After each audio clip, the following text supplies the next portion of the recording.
പ്രായം എത്രയായാലും ഒന്ന് നടക്കാൻ ആഗ്രഹിക്കാത്തവർ ലോകത്തെവിടെയും ഉണ്ടാവില്ല. ലോകമെമ്പാടുമുള്ള ജനങ്ങളെ ഏതാണ്ട് ഒരേ രീതിയിൽ അലട്ടുന്ന പ്രശ്നമാണ് മുട്ടുതേയ്മാനം.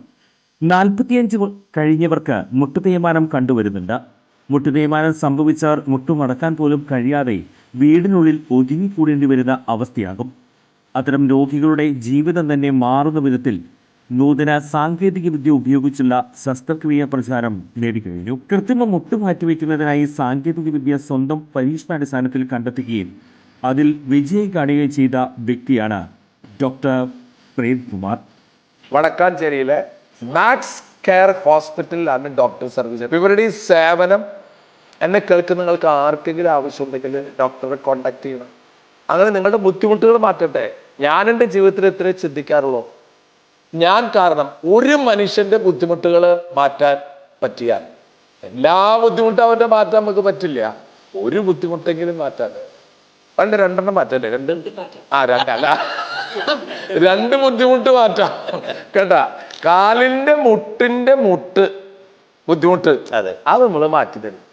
ചുരുക്കി പറഞ്ഞാൽ ഈ വടക്കാഞ്ചേരിക്കാരൻ ഡോക്ടർ പ്രേംകുമാറിന് മുന്നിൽ മുട്ടുമടക്കാത്തവർ ആരും ഉണ്ടാകില്ല.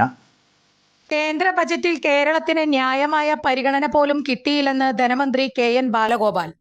രാഷ്ട്രീയമായി താൽപ്പര്യമുള്ള സംസ്ഥാനങ്ങളിൽ കാര്യങ്ങൾ ചെയ്യും. എല്ലാ സംസ്ഥാനങ്ങൾക്കും ഒരേ സമീപനമല്ല. കേരളം ന്യായമായി പ്രതീക്ഷിച്ച കാര്യങ്ങളുണ്ട്. പ്രത്യേക പാക്കേജുകൾ പ്രതീക്ഷിച്ചു.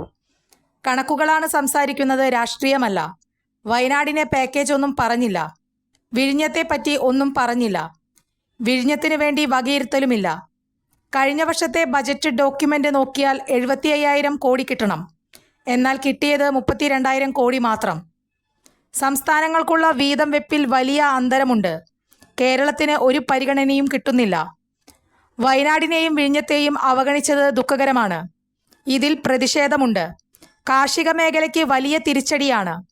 ന്യായവില ഉറപ്പിക്കാൻ പോലും സംവിധാനമില്ലെന്നും അദ്ദേഹം കുറ്റപ്പെടുത്തി. കേരള ഫ്രണ്ട്ലി അല്ല, BJP ഫ്രണ്ട്ലി ബഡ്ജറ്റാണ് അവതരിപ്പിച്ചത്. തൽക്കാലം BJPക്ക് ഇഷ്ടപ്പെടുന്ന ബഡ്ജറ്റ് മതിയെന്നാണ് BJP നേതാക്കളുടെ അഭിപ്രായം. ഇനി സ്കൂളിൽ ഉച്ചഭക്ഷണമായി 2 ചപ്പാത്തിയും ഡാളും മക്കാനിയും കൊടുത്താൽ മതിയെന്ന് പറഞ്ഞാൽ ശരിയാകുമോ എന്നും ധനമന്ത്രി ചോദിച്ചു. കൂടുതൽ വാർത്തകൾക്ക് ഞങ്ങളുടെ ചാനൽ സബ്സ്ക്രൈബ് ചെയ്യുക. ഫേസ്ബുക്ക് ഫോളോ അപ്പ് ചെയ്യുക. വാർത്തകൾ വേഗത്തിലറിയാൻ Anytime News.